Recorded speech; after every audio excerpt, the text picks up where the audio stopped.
لیکن میرے پروگرام میں آپ دیکھتے رہتے ہیں, میں زحمت دیتی رہتی ہوں سینیٹر فیصل رضا عابدی صاحب کو. فیصل رضا عابدی صاحب نے میرے پچھلے پروگرامز میں, کیونکہ کافی وائرل ہو رہے ہیں, لوگوں نے مجھے بھیجے اور انہوں نے کہا, تو میں نے سوچا جب آج پروگرام میں وہ شامل ہیں تو میں پہلے ایک جھلک آپ کو وہ دکھاؤں کہ وہ کیا کہتے رہے, کیونکہ میری دانش میں تو وہ الزام ہی ہے. لیکن اب جب میں سانحہ 9 مئی دیکھتی ہوں تو اس کے تناظر میں فیصلہ آپ پر چھوڑتی ہوں. پہلے آپ کلپ دیکھیے. فوج میں گروپنگ کرنا جس پہ یہ آج کل لگا ہوا ہے. کون؟ آپ کا حکمران.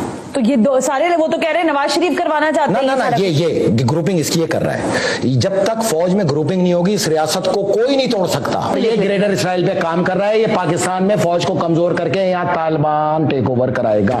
انارکی میں آپ پہنچ چکے ہیں, اسی نے پہنچایا ہے, یہی پہنچائے گا. یہ آگے فوج پہ دھڑا دھوس حملے کرے گا. اور اس کو میں بتا دوں, پورا پاکستان خاموش ہو, یہ میرے ایمان کا حصہ ہے. میں نے اس پہ پوری سیاست قربان کی. اگر تم فوج سے ٹکرے, میں میدان میں اتر کے تم سے ٹکروں گا اور تمہیں پتا چلے گا ٹکر دینے والا کون ہوتا ہے. پھر 10 سال بعد میں میدان میں آؤں گا اور پھر تمہیں میں بتاؤں گا کہ اس فوج کے اوپر حملہ کرنے والے کا ہم کیا انجام کرتے ہیں. ہم پاکستان کی سالمیت میں کوئی سمجھوتا نہیں کریں گے. فوجیوں کو مارا آپ کہتے ہو, بالکل. ہمارے کس نے مارا جناب؟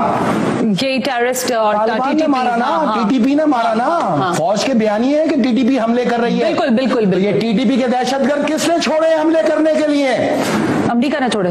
اس نے چھوڑے. عمران خان نے ہزاروں کی تعداد میں, اس دن ہم یہاں لائیو پروگرام کر رہے تھے جس دن اس نے ٹیررسٹ چھوڑے تھے. وہ تو بتایا تھا آپ نے, یاد ہے آپ کو. فوج اور اپنے لوگوں کی حمایت کرنا چاہیے. اس لیے کرتا ہوں کہ میں 2010 میں ہی جان گیا تھا کہ in the end of the last آپ نے اسی فوج کے ساتھ کھڑے ہو کے اس سیکٹر سے لڑنا ہے. اس لیے میں نے حمایت کی. ان کی لاشوں کو اہمیت دیں, ان کے شہداء کو اہمیت دیں, ضرورت ہے.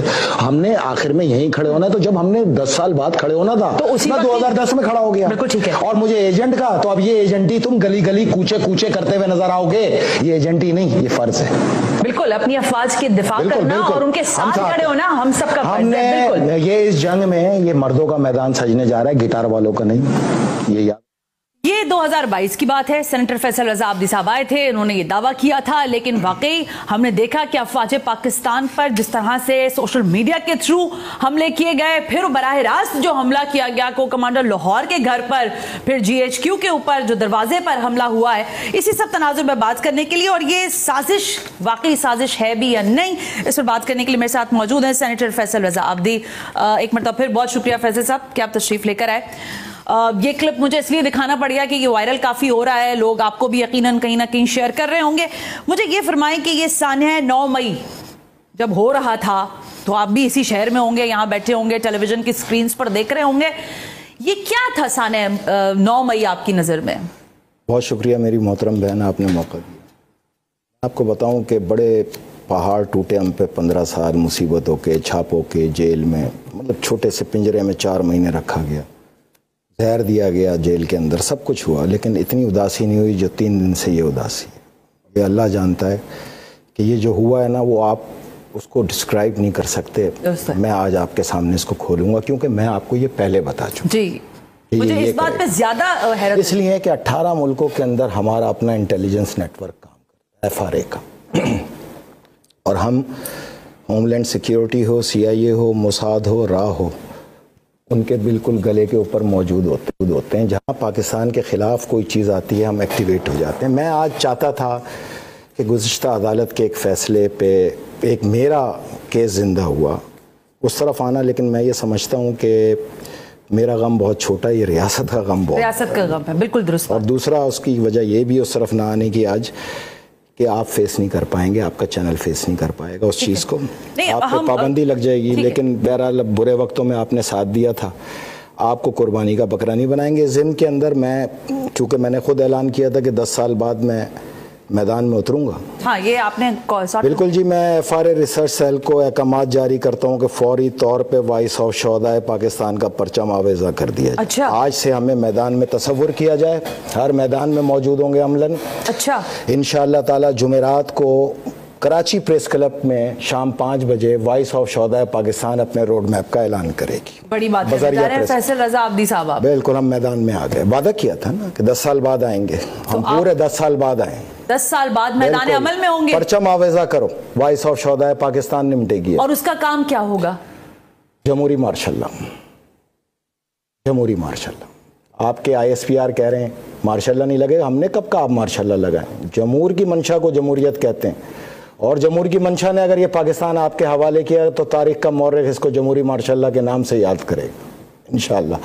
مقابلہ کس سے؟ یہ تو دیکھو یار, آپ کوئی کنٹوٹوں سے تھوڑی ہے. آپ یہ ہوا کیا ہے, ذرا اس طرف آتے ہیں نا. میں آپ سے یہ پوچھوں کہ جس وقت یہ سب کچھ ہو رہا تھا آپ کی دانش میں یہ کیوں ہوا ہے جناب؟ عمران خان کی گرفتاری کی وجہ سے؟ نہ اس کو غور سے تفصیل سے سنیں آپ, جو میں آپ کو بتانا چاہ رہا ہوں. بیسیکلی یہ کیا ہوا ہے, ایک ہوتا ہے اندرونی خطرات, ایک ہوتے ہیں بیرونی خطرات. ٹھیک ہو گیا. اندرونی خطرات تھے آپ کو 30%, بیرونی خطرات تھے آپ کو 70%, جس پہ 17 ملک صبح دوپہر شام پاکستان کو تباہ کرنے کی پلاننگ کرتے تھے. لیکن ایک بھرم کی فصیل تھی سامنے اس کے, وہ اس سے ٹکراتے تھے گر جاتے تھے, ٹکراتے تھے گر جاتے تھے, وہ تھی افواج پاکستان.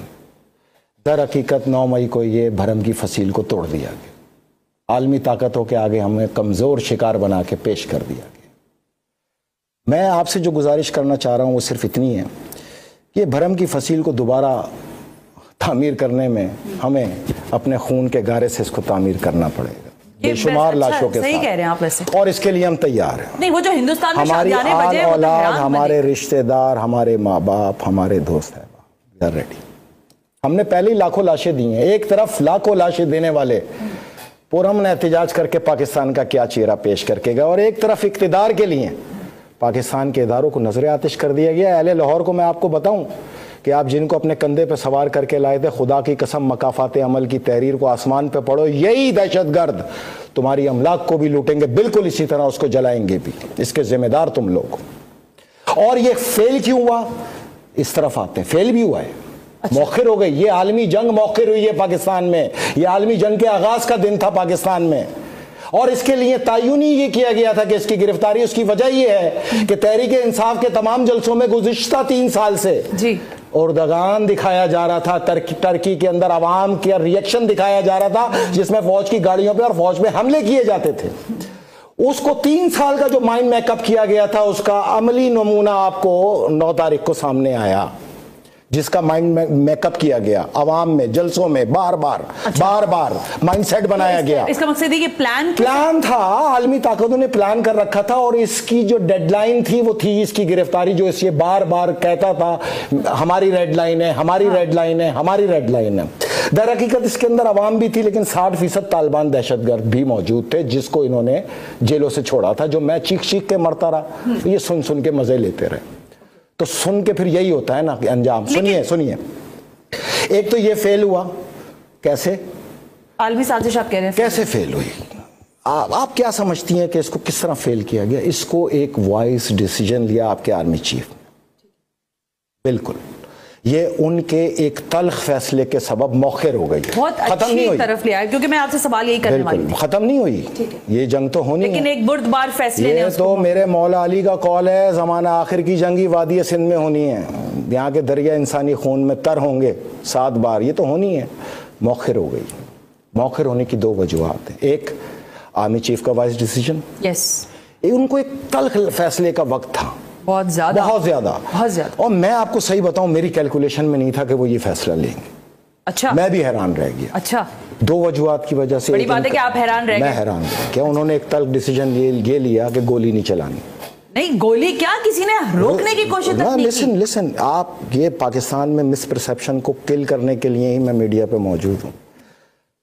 صرف یہ لوگ کہہ رہے ہیں کور کمانڈر ہاؤس پہ ریئیکشن نہیں دیا. جائلو, آنکھیں کھول کے دیکھو, نہ کور کمانڈر ہاؤس پہ دیا, نہ میاں والی پہ دیا, نہ GSU پہ دیا, نہ سرگودا پہ دیا, نہ چکدرا پہ دیا, نہ مردان پہ دیا, نہ پشاور پہ دیا, نہ مالاکنڈ پہ دیا, نہ اپر دیر پہ دیا. کہیں نہیں دیا. سواد بھی. اس کی وجہ یہ ہے کہ اگر یہ گولی چلتی آرمی کی طرف سے تو یہ پروٹیسٹر کو نہیں لگتی, یہ پاکستان کی سالمیت کے قلب پہ لگتی, اور یہیں سے عالمی جنگ کا آغاز ہو جاتا. صحیح کہہ رہے ہیں. نمبر 2, سلام ہے بانیان پاکستان کراچی والوں, بے شمار زخم کھائے تم نے, بے شمار لاشیں اٹھائی, بے شمار ظلم برداشت کیے, لیکن اس عمرانی فتنے کو رد کر کے تم نے, اور فوج کا ساتھ دے کے, بانیان پاکستان کی اولاد ہونے کا ثبوت دے دی. یو مین کہ کراچی باہر نہیں نکلا؟ کراچی ہائٹ گریٹ, سلام ہے. سنیں, میں بریک لے لوں, بریک سے واپس آ رہی ہوں, لیکن جس درد کا اظہار آج فیصل رضا عابدی کر رہے ہیں, میں خود ہوں